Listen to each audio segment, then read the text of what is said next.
Hey everybody, Tommy here with TFL coming at you with a really cool video for you today because I'm sitting behind the wheel of the new 2023 Alfa Romeo Giulia Estrema, and this is a cool spec. This kind of straddles the gap between the Veloce and the top trim Quadrifoglio, and I'm really excited to see how this vehicle performs in a number of performance tests. So I'm sitting here at the airstrip and we're going to do a quarter-mile test, a 0 to 60 mile per hour test, and a braking test to see how this trim performs. Now under the hood is not the full-blown twin-turbo V6 of the Quadrifoglio, but instead the single-turbo 2-liter 4-cylinder that you find in other Giulia trim levels.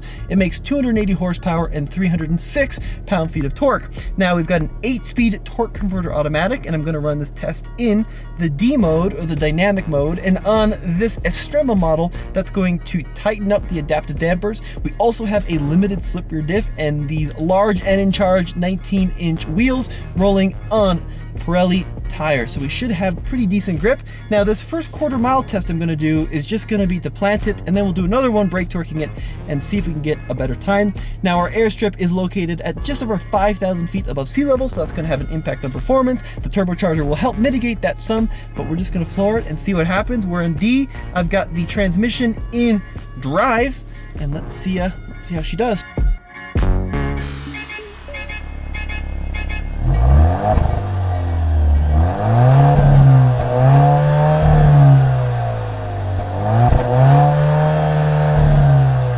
Hold it right there, guys. I bet you weren't expecting this, but TFL is going to be talking about knives, specifically kitchen knives, specifically Kamikoto. 800 years of experience going all the way back to the Edo period, real Japanese steel. We're talking about a knife that is beveled on one side for super sharpness. Their product range features a vast array of Japanese steel knives, such as the 3-piece Kanpeki knife set that comes with the Nakiri vegetable knife, which is 7 inches long, the slicing knife, which is 8.5 inches long, and the utility knife, which is 5 inches long. Having to go through an arduous 19-step process in order to make these knives, Kamikoto's bladesmiths have over 100 years of experience between all of them. And these are all handmade knives, and they have a lifetime guarantee. Now I have that Kanpeki 3-piece knife set, and it comes with a certificate of authenticity and instructions for cleaning and sharpening. But most importantly, what we do here at the Fast Lane Car is we cut auto parts. Why? Because we don't use vegetables. However, instead of a shiitake mushroom, we're cutting through rubber with the vegetable knife. Now, one of the things at TFL we do is we review motorcycles, and as such, having the 8.5-inch slicing blade, which is beveled on one side, by the way, allows you to go into the tire, cut through it, and of course, have a great day, because cutting through tires is what we do. Get your own set of precision Kamikoto knives made from Japanese steel and $50 off any purchase by clicking on the link below or going to kamikoto.com/fastlanecar. I'm going to floor it in 3, 2, 1. Here we go. A little bit of lag off the line, 3,000 RPM hits, and then it revs all the way up to 5,500. So not a super high red line in the Giulia Estrema. That time we hit maybe 5,700 RPM, and we're about to hit the quarter mile there in 15.91 seconds.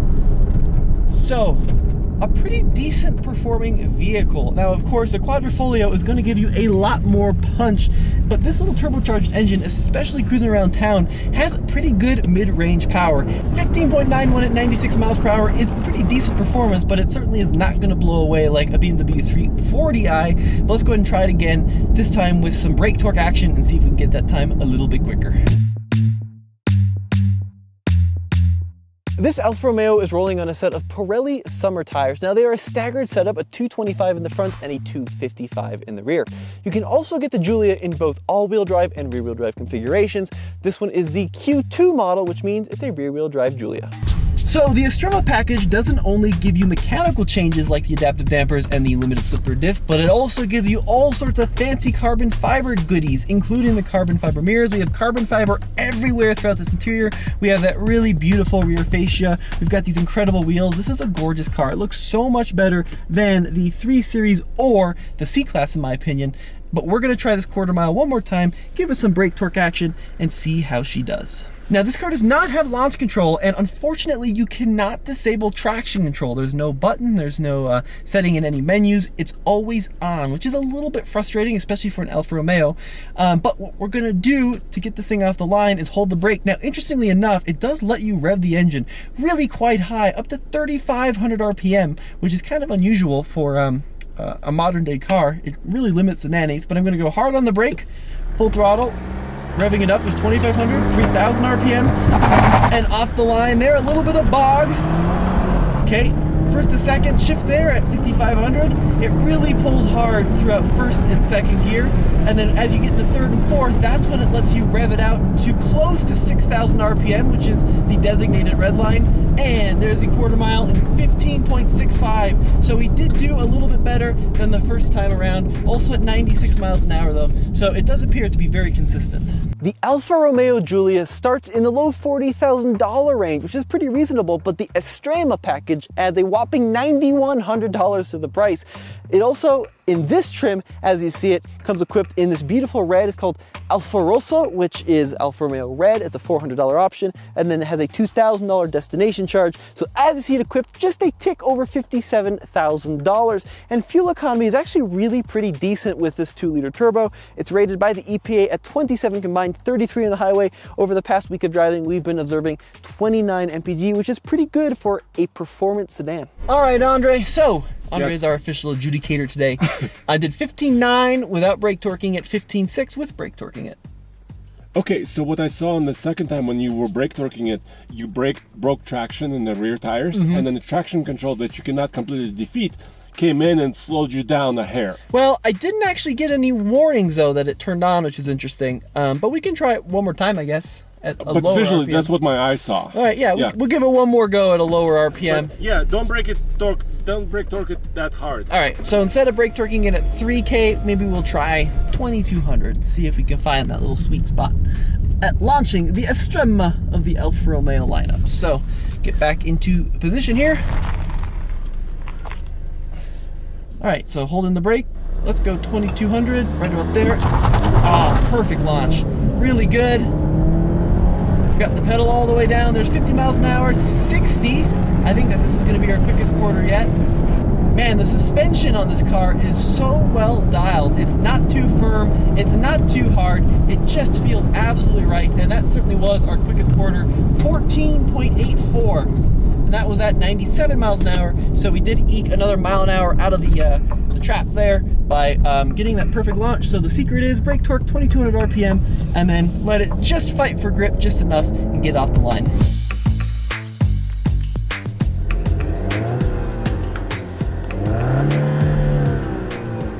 All right, so 0 to 60 mile per hour test. Now that we know the perfect way to launch the Giulia is 2,200 RPM. So hard on the brake. Okay, 2,200 RPM, turbo's holding about 8 PSI, and then hard on the throttle. Wow, it hits a max of about 24 PSI. We've got these cool technical gauges here. 6.57. That was pretty good, especially for nearly a mile above sea level. It really is an impressive time out of this little 2-liter turbo. That's a really good time, really impressed with that. And let's do a quick little handling thing. Oh, traction control is intervening before you can have too much fun. But the chassis dynamics, oh, camera was smiling. The chassis dynamics are incredible in this car. Let's go ahead and do a quick 60 to 0 braking test. Now, one of the things that I'm really impressed with this Giulia is the quality of the interior is so good. The design is so good. This car came out here in the US for the 2017 model year. And you'd think by 2022, 2023, it would start feeling a little bit old, but they've done such a good job of keeping it fresh. Now, there's just enough analog controls in here. We've got analog climate control, analog volume knobs, analog gauges for the speedometer and the tachometer. But then the new infotainment system is so much better than what this car launched with. The buttons feel really good. They're all lined in these little rubber bits. The steering wheel is not too thick. I'm really not a big fan of these new thick steering wheels, which are dominating so many cars. This one feels just perfect. I love this interior. The seats, these sport seats are incredible. They hug me. Now, I am a pretty thin guy, 6 feet tall though, and they just feel perfect. This interior is one of my favorites in the class. All right, we're gonna do a 60 to 0 braking test now, still in dynamic mode. Let's see how this car performs. So accelerating up to 60 miles an hour exactly, and I'm gonna slam on the anchors when we hit the cone, and we're gonna see just how long it takes for this car to stop from 60 miles an hour. 60 locked in there, and that was pretty good. Really good, even though the surface is a little bit rough. This car weighs just 3,500 pounds, and let's see what that stopping distance was. How'd we do, Andre? Well, I don't know if this is a good result or a bad result, but it's 119 feet.